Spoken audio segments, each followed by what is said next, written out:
Go ahead. Hello, everybody. Welcome back to the Insider. Today I have my dad, Hello, I'm Kerwen Whatley. and today we're going to be talking about his background in sports. Where did you go to college? Just tell us about your background. I was a high school athlete, played college football at Virginia State University for 4 years, 86 through 90. I was an offensive lineman, played both guard and tackle. And how was that experience? It was a good experience. Playing being a college athlete is tough. It's a job. You have to work for everything that you get. Being on scholarship, is a real commitment. If you don't perform, you don't get to stay in school. What was the biggest lesson you learned in college? In college, just about sports, or just in college in general?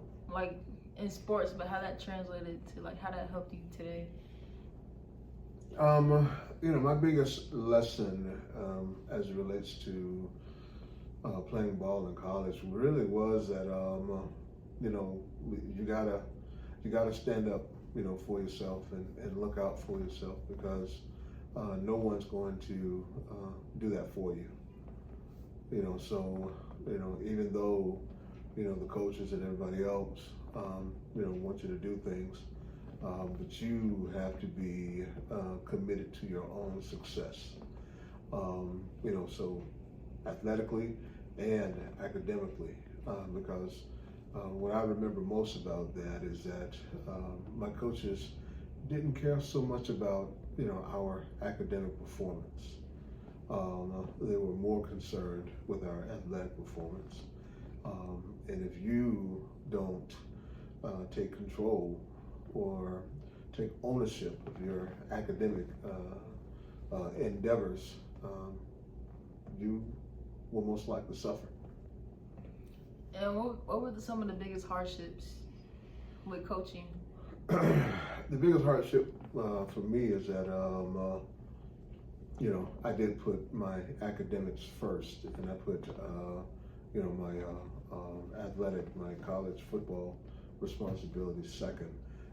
That wasn't well received by my coaches, and my biggest hardship was to balance that, because my coaches were really not happy with some of my decisions.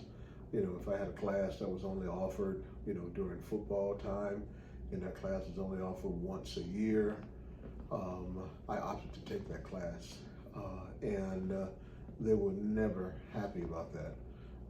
So as punishment, I used to have to get up every morning at 6 a.m. and do conditioning. What was the biggest lesson you learned from that? How that helped you, even though it could be perceived as negative? How did you make it to a positive thing? Well, it turned out to be a positive thing because I was on campus very early every weekday morning, dressed and on the field at 6 a.m.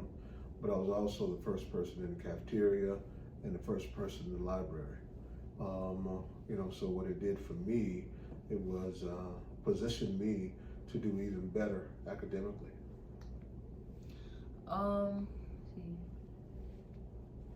With athletics these days, what's the biggest difference you see, with coaches from your time versus now, college? I'd probably say there's not a huge difference. Coaches, winning is their resume. If they don't win, they get fired. So they'll do whatever it takes to be winners.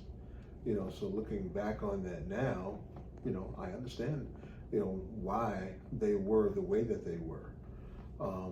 But as an athlete, you still have to look out for yourself, because once football or basketball or whatever the sport is, once that's over, you still have to be able to make a living, and you still have to move forward with your life. And if you don't take advantage of the opportunity to receive an education, you failed. And do you think it's a problem? Do you think coaches should be more focused on mental health of athletes? In this day and time, now that we know a whole lot more about, mental illness and we pay a lot more attention to it, I think coaches have to be more concerned, with mental, health issues. I think that the mental health issues are always there. I think they were undiagnosed. So with the understanding now, that these mental issues are real, and that we're going to have a better understanding of how to deal with them, I think they have to be concerned with mental health issues. All right. Well, that's the last question that concludes today's episode.